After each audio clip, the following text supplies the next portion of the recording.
Hi, my name is Paul Leon, and this is 10 plus years of sales experience with mistakes to avoid.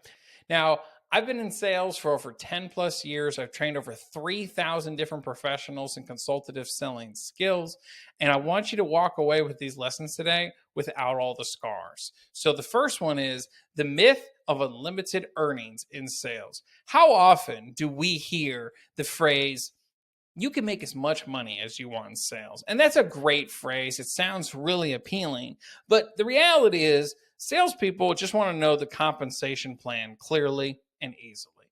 And a better way to say that is simply, our high end performers make this much money, while some of our people who are meeting expectations make this much within the commission structure. If you're ambitious, we'd love to see you on the high end 100%, and that should be your goal if you decide to take this position. Read, listen, and associate. And of these three things you want to do daily in your sales career is you have to associate. And when I say associate, I mean the person who's positive. Negativity rubs off. You heard it before, birds of a feather flock together. It's the same thing in sales. You want to work with somebody who's really mentors you towards success.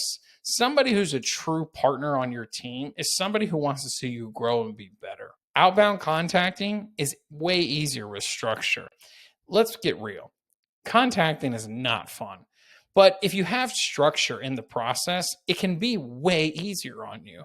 A winning script, especially in outbound contacting, has these four elements to it. Asking, is this a good time? 1.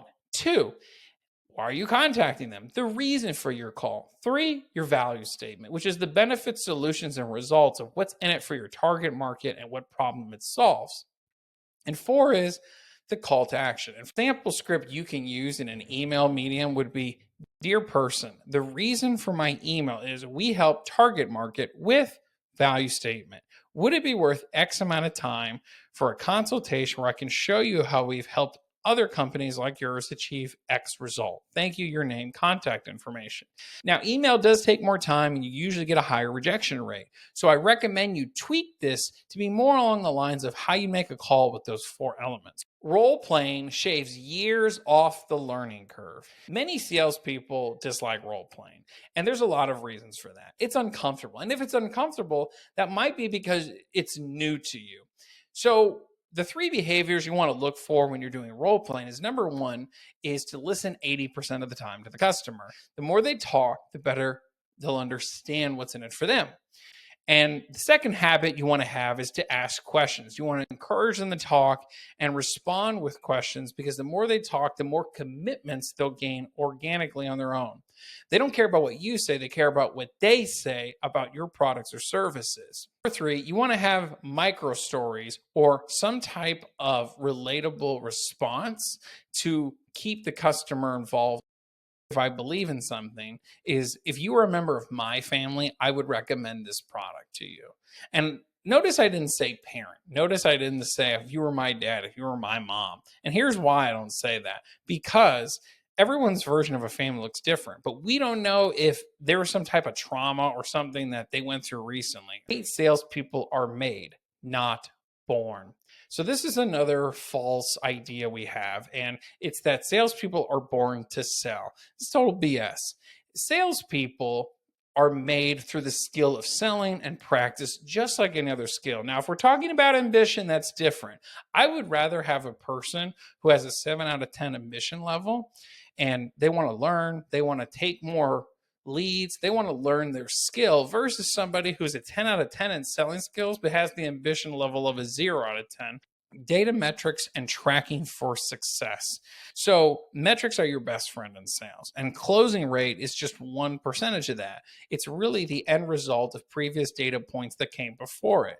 So for example, I really look at show rate percentage as a really big indicator in a consultative sales process. How do I evaluate that, and how should you evaluate that? Number 1, you got to look at your pipeline. Are there enough opportunities via leads coming into the pipeline? Number 2, you got to look at your sales script. How many words is it taking for you to get to your value statement? In comedy, they talk about the punchline. The less words to get there, the bigger the laugh typically, if it's a good punchline. Well, it's the same thing in sales. The more words it takes to get to your value statement, the less effective it is to communicate into the buyer or buyers what's in it for them. And if you're not following up, you're really not in consultative selling. If you're only following up 1 to 2 times for those who don't buy at the consultation, then what you're really doing is you're leaving a lot of money on the table. It takes 8 contact touch points sometimes to really get to the customer. A voicemail script I would leave. This is Paul, 407-496-6240, 407-496-6240. The reason for my call is X, benefit statement, value statement, or something from the consultation. Again, it's Paul at 407-496-6240, 407-496-6240. And I'd leave that message with the same tone over and over and over again, but I never changed it. I never said I was irritated. I never left a message like, this is like the 8th time I called you. What's the deal? Like, no, I never did anything like that. That's just not respectful at all. Most of the time, if you're really good at being professional and persistent, people actually respect that. Conviction conquers. This is probably going to be the most important thing I'll probably say in this video. But even if you're bad at all the other things I covered, even if you're struggling, if you really believe in the product and you really believe like wholeheartedly, like this is something that can help someone, this is something that can make a difference for them, that conviction is going to come through every word you say, keeping the person front of mind. And it's going to make that organic intention seem more sincere in everything.